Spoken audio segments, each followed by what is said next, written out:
ನೋಡಿ ಒಂದು ಮಾತು ಅವ್ರು ಹೇಳ್ತಾ ಇದ್ರು ಏನೇನು ಕೊಟ್ಟಿದ್ದಾರೆ ಅಂತ ಹೇಳಿ 2004ರಿಂದ 2014 ತನಕ ಗ್ರಾಂಟ್ಸ್ ಇನ್ ಏಡ್ಸ್ ಕಾಂಗ್ರೆಸ್ ಸರ್ಕಾರ UPA ಸರ್ಕಾರ ಕೊಟ್ಟಿದ್ದು 60,000 ಕೋಟಿ, ಬಿಜೆಪಿ ಸರ್ಕಾರ 10 ವರ್ಷದಲ್ಲಿ 2 ಲಕ್ಷ 36,000 ಕೋಟಿ. ಅವರು ನೇರ ಪ್ರಶ್ನೆ ಮಾಡ್ತಾ ಇರೋದು ಜಿಲ್ಲೆ ಅಭಿವೃದ್ಧಿ ವಿಚಾರಕ್ಕೆ ಸಂಬಂಧಪಟ್ಟಂತೆ ಮಾತಾಡಿ ಅಂತ. ಅಭಿವೃದ್ಧಿ ಮಾಡಿಲ್ಲ ನಿಮ್ಮ ಸಂಸದರು ಅಂತ ನೇರ ಆರೋಪ ಮಾಡ್ತಿದ್ದಾರೆ. ಅವರು ಮಾಡಿದ್ದಾರೆ, ಕಣ್ಣಿಲ್ಲ ಅವ್ರಿಗೆ. 50 ವರ್ಷ ಅಧಿಕಾರ ಬರೇ ಪೊಳ್ಳು ಸುಳ್ಳು ಭರವಸೆ ಹೇಳಿ ಅದಕ್ಕೆ ಜನರನ್ನು ಮನೆಗೆ ಕಳಿಸಿರೋದು. ವಿರೋಧ ಪಕ್ಷದ ಸ್ಥಾನಕ್ಕೆ ಅವರು ಹೋರಾಟ ಮಾಡ್ತಾ ಇದ್ದಾರೆ.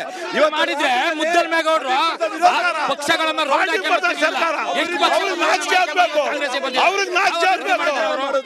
ಭಯೋತ್ಪಾದನೆ ಪಾಕಿಸ್ತಾನ ಪರ ಜಿಂದಾಬಾದ್ ಕೊಡ್ತಕ್ಕಂಥ ಭಯೋತ್ಪಾದಕರಿಗೆ ದೇಶದ್ರೋಹಿಗಳ ಪರವಾಗಿರ್ತಕ್ಕಂಥ ಪಾರ್ಟಿ ಇದು. ಇದು ಬಾಂಬ್ ಬ್ಲಾಸ್ಟ್ ಮಾಡೋರ್ನ ಪಾರ್ಟಿ.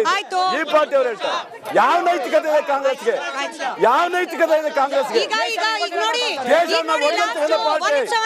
ಪಾಕಿಸ್ತಾನ ಪರ ಘೋಷಣೆ ಕೊಟ್ರೆ ಮಾನ ನಾಚಿಕೆ ಇದೆಯಾ? ನಾಚಿಕೆ ಇದೆಯಾ ನಿಮಗೆ? ನಾಚಿಕೆ ಇದೆಯಾ? ಈಗ ನೀವು ಒಂದು ಕ್ಲಾರಿಟಿ ಕೊಡ್ತೀನಿ ಅಂತಿದ್ರಿ, ಮೂಲ ವರ್ಸಸ್ ವಲಸಿಗ ಅನ್ನುವಂತ ಪರಿಸ್ಥಿತಿ ಬಿಜೆಪಿ ಪಾಳಿದಲ್ಲಿ. ವಿ ಸೋಮಣ್ಣ ಅವರು ಯಾಕೆ ತುಮಕೂರು ಲೋಕಸಭಾ ಕ್ಷೇತ್ರಕ್ಕೆ ಅನ್ನೋ ಪ್ರಶ್ನೆ ಬಂತು. ಏನ್ ಸಂಬಂಧ, ಅವ್ರನ್ನ ಯಾಕೆ ಕರ್ಕೊಂಡು ಬಂದಿದೆ ಬಿಜೆಪಿ ಪಾಳಿಯ ಅನ್ನೋ ಪ್ರಶ್ನೆ ಬರ್ತಾ ಇದೆ. ವಿ ಸೋಮಣ್ಣ ಅಂದ್ರೆ ಅಭಿವೃದ್ಧಿಗೆ ಮತ್ತೊಂದು ಹೆಸರು ವಿ ಸೋಮಣ್ಣ. ಅದಕ್ಕೆ 2 ಕಡೆ ಸೋತ್ರು ವಿಧಾನಸಭೆ. ನೀವು ಸೋಮಣ್ಣ ಅವ್ರ ಕ್ಷೇತ್ರ ಬೆಂಗಳೂರು ನೋಡ್ಕೊಂಡ್ ಬನ್ನಿ, ಅಭಿವೃದ್ಧಿ ಏನಾಗಿದೆ ಸೋಮಣ್ಣ ಅವರು ಜಾತ್ಯತೀತ ವ್ಯಕ್ತಿ. ಸೋಮಣ್ಣ ಅವರಿಗೆ ಅಭಿವೃದ್ಧಿ ಅಂದ್ರೆ ಹೇಳ್ಕೊಡ್ಬೇಕಾಗಿಲ್ಲ. ಜಿಲ್ಲೆ ಅಭಿವೃದ್ಧಿ ಆಗ್ಬೇಕು ಅಂತ ಜನ ಮನಸ್ಸಲ್ಲಿ ಇರೋದು ವಿ ಸೋಮಣ್ಣ ಅವ್ರ ಹೆಸರು. ವಿಶ್ವಾಸ ಇದೆ, ಎಲ್ಲ ಒಗ್ಗಟ್ಟಾಗಿ ಕೆಲಸ ಮಾಡ್ತಾರೆ ವಿ ಸೋಮಣ್ಣ ಪರವಾಗಿ ಅಂತ. ಖಂಡಿತ ಗೆಲ್ತೀವಿ ನಾವು. ಜನಗಳ ಮನಸ್ಸಲ್ಲಿ ವಿ ಸೋಮಣ್ಣ ಇದ್ದಾರೆ. ಒಂದು ಕೊನೆಯದಾಗಿ ಹೇಳಿ ಸರ್, ಜನರ ಬಳಿ ಏನ್ ಇಟ್ಕೊಂಡು ಹೋಗ್ತೀರಾ? ಜನರ ಬಳಿ ಏನ್ ಇಟ್ಕೊಂಡು ಹೋಗ್ತೀರಾ? ಕೇಂದ್ರ ಸರ್ಕಾರ ಮಾಡಿರ್ತಕ್ಕಂಥ ಅಭಿವೃದ್ಧಿ ಯೋಜನೆಗಳು, ಅದೇ ರೀತಿ ಏನು ಜನಪ್ರಿಯ ನಾಯಕರು ಜನಪರವಾಗಿರ್ತಕ್ಕಂಥ ಕಾಳಜಿ ಇರ್ತಕ್ಕಂಥ ಸೋಮಣ್ಣ ಅವರು ಅವರ ಕ್ಷೇತ್ರದಲ್ಲಿ ಮಾಡಿರ್ತಕ್ಕಂಥ ಕೋಟ್ಯಾಂತರ ರೂಪಾಯಿ ಅನುದಾನ ತಂದು ಅಭಿವೃದ್ಧಿ ಮಾಡಿದ್ದಾರೆ. ಆ ಅಭಿವೃದ್ಧಿ ಮಾಡಲನ್ನು ತಗೊಂಡು ತುಮಕೂರು ಕರ್ನಾಟಕ ರಾಜ್ಯದಲ್ಲಿ ಅತ್ಯುತ್ತಮವಾಗಿರ್ತಕ್ಕಂಥ ಲೋಕಸಭಾ ಕ್ಷೇತ್ರದ ಅಭಿವೃದ್ಧಿ ಮಾಡ್ತೀವಿ ಅಂತಕ್ಕಂಥ ಭರವಸೆಯನ್ನು ಕೊಡ್ತೀವಿ. ಆ ಭರವಸೆಯಿಂದ ಸುಳ್ಳು ಗ್ಯಾರಂಟಿ ಇಟ್ಕೊಂಡು ಹೋಗಲ್ಲ, ವಿಶ್ವಾಸ ಇಟ್ಕೊಂಡು ಹೋಗ್ತೀವಿ, ಗೆಲ್ತೀವಿ. ಮೋದಿ ಅನ್ನೋ ಹೆಸರು ಬಿಟ್ರೆ ಬಿಜೆಪಿ ಹತ್ರ ಬೇರೆ ಏನೂ ಇಲ್ಲ. ಮೋದಿ ಹೌದು. ಇವತ್ತು ಎಲ್ಲ ಪಕ್ಷಗಳು ಇವತ್ತೇನು ಮಾಡ್ತಿದ್ದಾವೆ ಅಂತಂದರೆ ಅವರವರ ಆರ್ಭಟ ಅವರವರ ಇದರಲ್ಲೇ ಇವತ್ತು ನೀವೇ ನೋಡ್ತಾ ಇದ್ದೀರಾ, ಜನ ನೋಡ್ತಾ ಇದ್ದಾರೆ. ರಾಜ್ಯದ ಜನ ಸ್ಥಳೀಯ ಮತ್ತು ರಾಜ್ಯದ ಅಭಿವೃದ್ಧಿಗೆ ಯಾರೂ ಸಹ ಅಭಿಮತ ವ್ಯಕ್ತಪಡಿಸ್ತಾ ಇಲ್ಲ. ಮತ್ತು ಇವತ್ತು ನಿಜವಾಗಿಯೂ ಇವರೆಲ್ಲ ಮುಂದುವರೆದವರು. ಇವತ್ತೆಲ್ಲ ರಾಜಕಾರಣ ಜನಗಳಿಗೆ ಹತ್ರ ತಗೊಂಡೋಗ್ತಾ ಇರೋರು ಇವರೇನೆ. 15 ವರ್ಷದಿಂದ ಎಲ್ಲರೂ ರಾಜಕಾರಣ ಮಾಡಿದ್ದಾರೆ. ಇವರು ಮಾಡಿದ್ದಾರೆ. ಇವರೆಲ್ಲರೂ ಭ್ರಷ್ಟಾಚಾರಗಳು.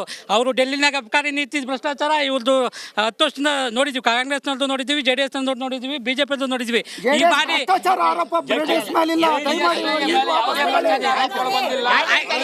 ಆಡಳಿತ ನೋಡಿದ್ವಿ, ಎಲ್ಲ ನೋಡಿದ್ವಿ. ಈ ಬಾರಿ ಪಕ್ಷ ಕರ್ನಾಟಕದಲ್ಲಿ ಪ್ರಬಲವಾದಂತ ಯಾವ್ದಾದ್ರು ಒಂದು ಪ್ರಾದೇಶಿಕ ಪಕ್ಷ ಇತ್ತು, ಅದು KRS ಪಕ್ಷ. ಈ ಬಾರಿ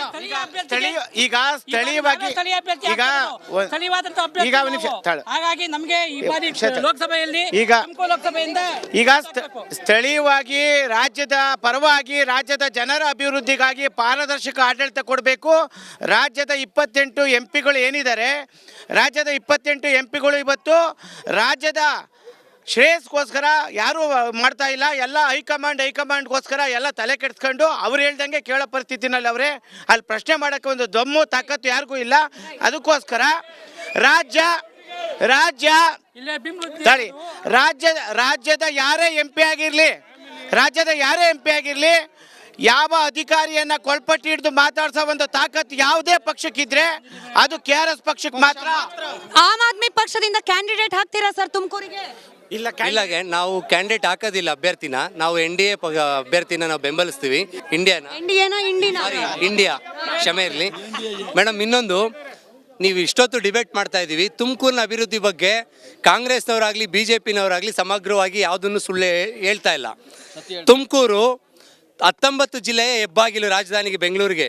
ಆದರೆ ತುಮಕೂರು ಸುತ್ತ ಬೆಂಗಳೂರು ಸುತ್ತ ಕನಕಪುರ ಡೆವಲಪ್ ಆಗಿದೆ, ಆ ಕಡೆ ಕೋಲಾರ ಡೆವಲಪ್ ಆಗಿದೆ, ಈ ಕಡೆ ರಾಮನಗರ ಡೆವಲಪ್ ಆಗಿದೆ, ಆ ಕಡೆ ಹೊಸೂರು ಡೆವಲಪ್ ಆಗಿದೆ.